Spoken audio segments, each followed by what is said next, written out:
भारत के मुख्य न्यायाधीश justice Sanjeev Khanna ji, justice B.R. गवाई जी, जस्टिस सूर्यकांत जी, केंद्रीय मंत्रिमंडल के मेरे साथी श्रीमान अर्जुन राम मेघवाल जी, अटॉर्नी जनरल श्री वेंकट रमणी जी, बार काउंसिल के अध्यक्ष Manan Kumar Mishra ji, supreme court bar association के अध्यक्ष श्री कपिल सिब्बल जी, सुप्रीम कोर्ट के न्यायमूर्तिगण, पूर्व मुख्य न्यायाधीशगण, उपस्थित अन्य महानुभाव, देवी और सज्जनों, आपको सभी देशवासियों को संविधान दिवस की बहुत-बहुत शुभकामनाएं। भारत के संविधान का ये 75वां साल पूरे देश के लिए एक असीम गौरव का विषय है। मैं आज भारत के संविधान को, संविधान सभा के सभी सदस्यों को आदरपूर्वक नमन करता हूं। साथियों, हम लोकतंत्र के इस महत्वपूर्ण पर्व का जब स्मरण कर रहे उस समय ये भी नहीं भूल सकते कि आज मुंबई में हुए आतंकी हमले की भी बरसी है। इस हमले में जिन व्यक्तियों का निधन हुआ, उन्हें मैं अपनी श्रद्धांजलि देता हूं। मैं देश का ये संकल्प भी दोहराता हूं कि भारत की सुरक्षा को चुनौती देने वाले हर आतंकी संगठन को मुंह तोड़ जवाब दिया जाएगा।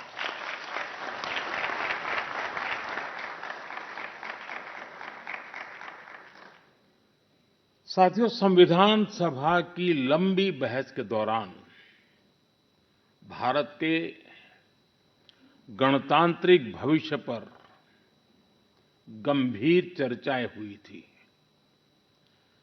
आप सभी उस डिबेट से भलीभांति परिचित हैं और तब बाबा साहब आम्बेडकर ने कहा था, constitution is not a mere lawyer's document. Its spirit is always the spirit of age. जिस स्पिरिट की बात बाबा साहब कहते थे, वो बहुत ही अहम है। देश काल परिस्थिति के हिसाब से उचित निर्णय लेकर हम संविधान की समय-समय पर व्याख्या कर सकें, ये प्रावधान हमारे संविधान निर्माताओं ने हमें दिया है। हमारे संविधान निर्माता ये जानते थे कि भारत की आकांक्षाएं, भारत के सपने समय के साथ नई ऊंचाई पर पहुंचेंगे। वो जानते थे कि आजाद भारत की और भारत के नागरिकों की जरूरतें बदलेगी, चुनौतियां बदलेगी। इसलिए उन्होंने हमारे संविधान को महज कानून की एक किताब बनाकर नहीं छोड़ा, बल्कि इसको एक जीवंत, निरंतर प्रवाहमान धारा बनाया। साथियों, हमारा संविधान हमारे वर्तमान और हमारे भविष्य का मार्गदर्शक है। बीते 75 वर्षों में देश के सामने जो भी चुनौतियां आई हैं, हमारे संविधान ने हर उस चुनौती का समाधान करने के लिए उचित मार्ग दिखाया है।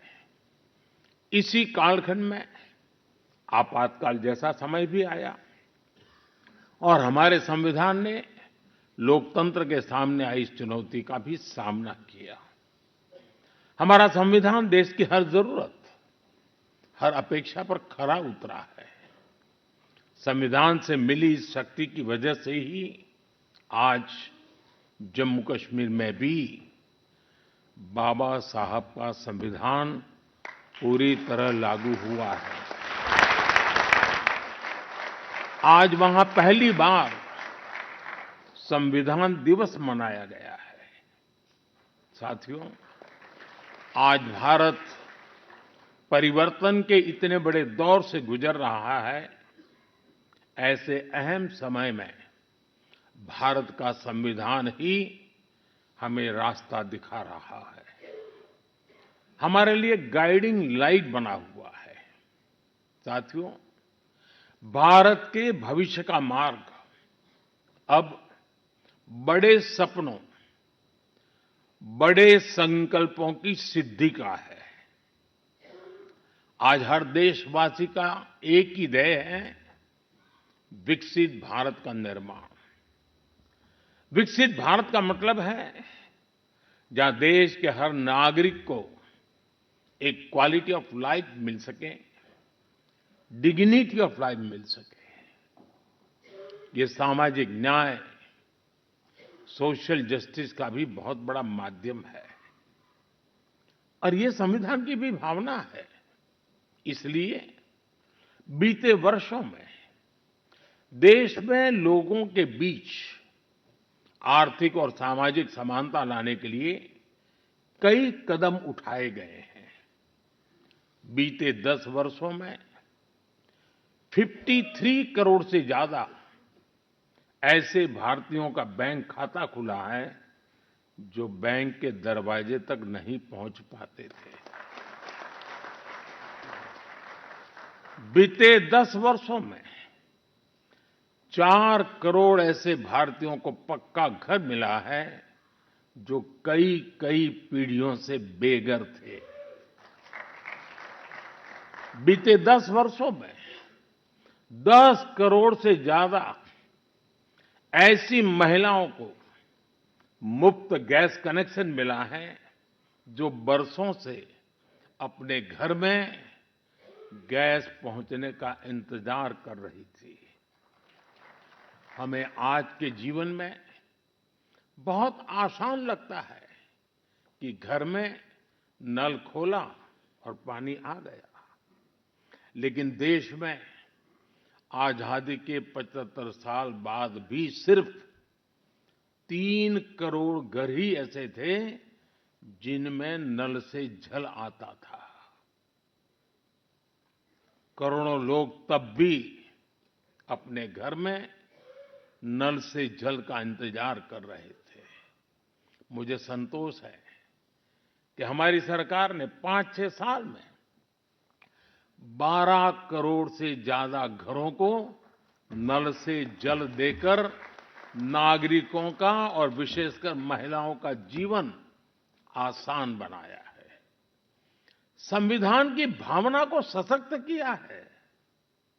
साथियों, आप सभी जानते हैं कि हमारे संविधान की मूल प्रति में भी प्रभु श्री राम, माता सीता, हनुमान जी, भगवान बुद्ध, भगवान महावीर, गुरु गोविंद सिंह जी सभी के चित्र हैं।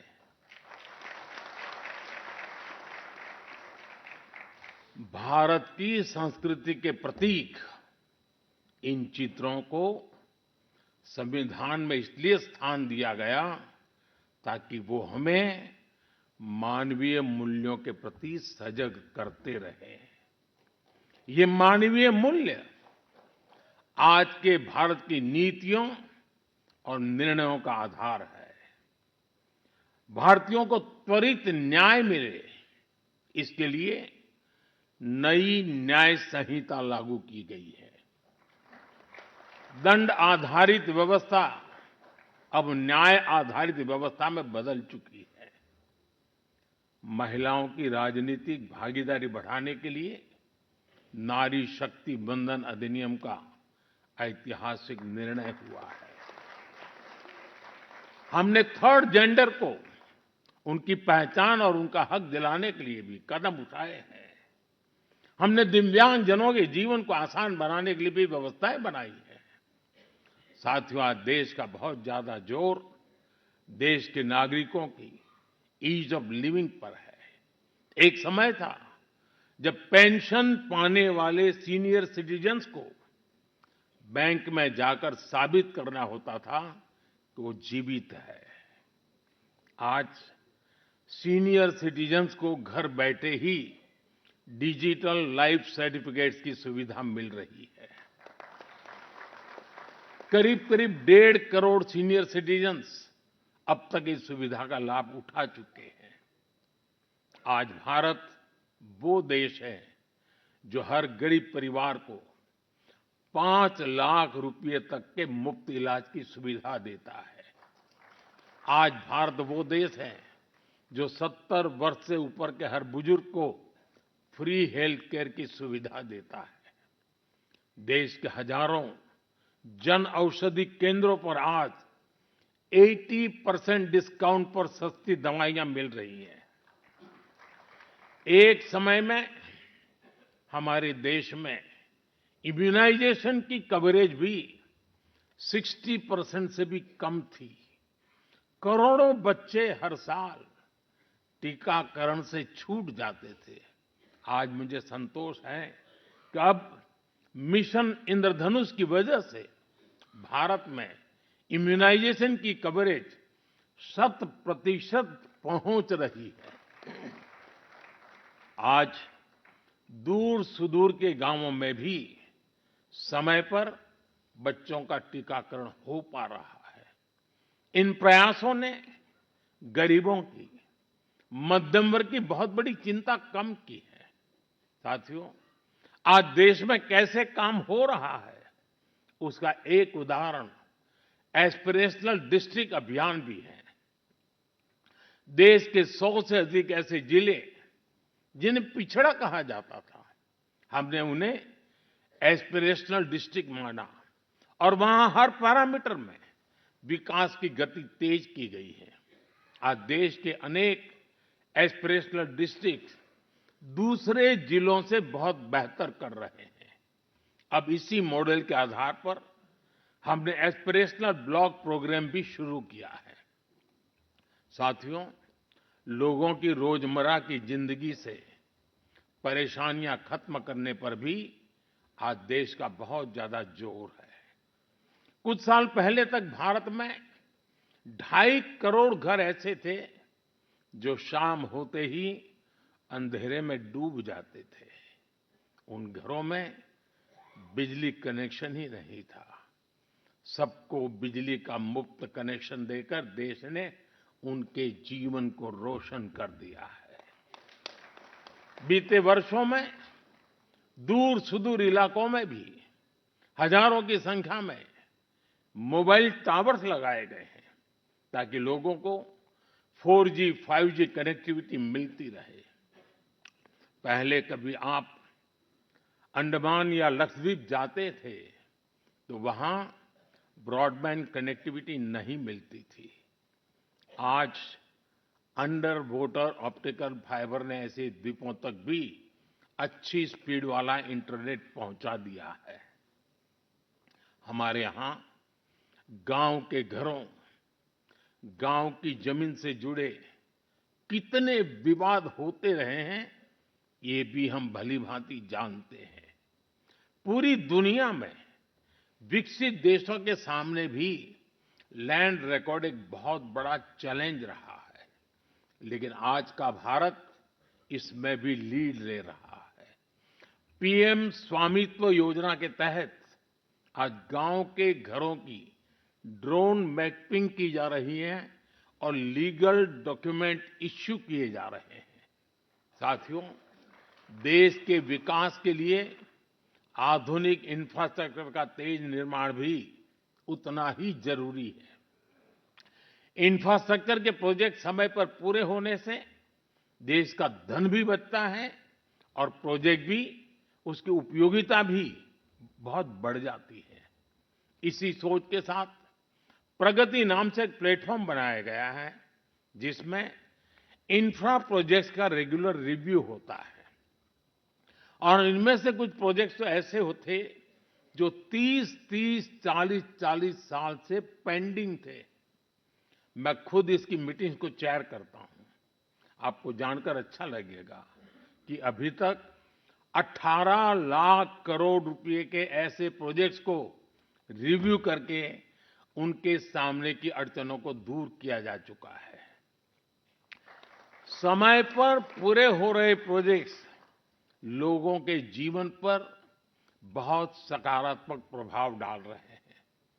देश में हो रहे ये प्रयास देश की प्रगति को भी गति दे रहे हैं और संविधान की मूल भावना को भी सशक्त कर रहे हैं। साथियों, मैं अपनी बात डॉक्टर राजेंद्र प्रसाद जी के शब्दों के साथ समाप्त करना चाहूंगा।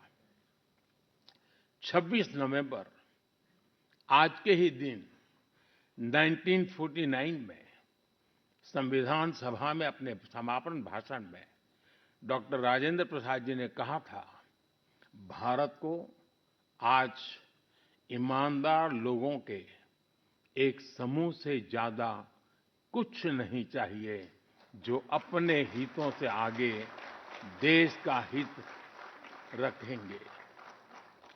नेशन फर्स्ट, राष्ट्र सर्वप्रथम की यही भावना भारत के संविधान को आने वाली कई सदियों तक जीवंत बनाए रखेगी। संविधान ने मुझे जो काम दिया है, मैंने उसी मर्यादा में रहने का प्रयास किया है। मैंने कोई एंक्रोचमेंट की कोशिश नहीं की है, क्योंकि संविधान ने मुझे वो काम कहा, इसलिए मैंने अपनी मर्यादाओं को संभालते हुए अपनी बात को रखा है। यहाँ तो इशारा ही करना होता है, ज्यादा कुछ कहने की जरूरत नहीं होती है। बहुत बहुत धन्यवाद। দাবি ত্যাগ এই চ্যানেল কোনো প্রচার করে না। হিংসাত্মক, ক্ষতিকারক বা অবৈধ কার্যকলাপ এই চ্যানেল দ্বারা প্রদত্ত সমস্ত বিষয়বস্তু শুধুমাত্র একটি শিক্ষামূলক উদ্দেশ্যের জন্য। ধন্যবাদ। শুভেচ্ছা। টিম আমার বাংলা নিউজ।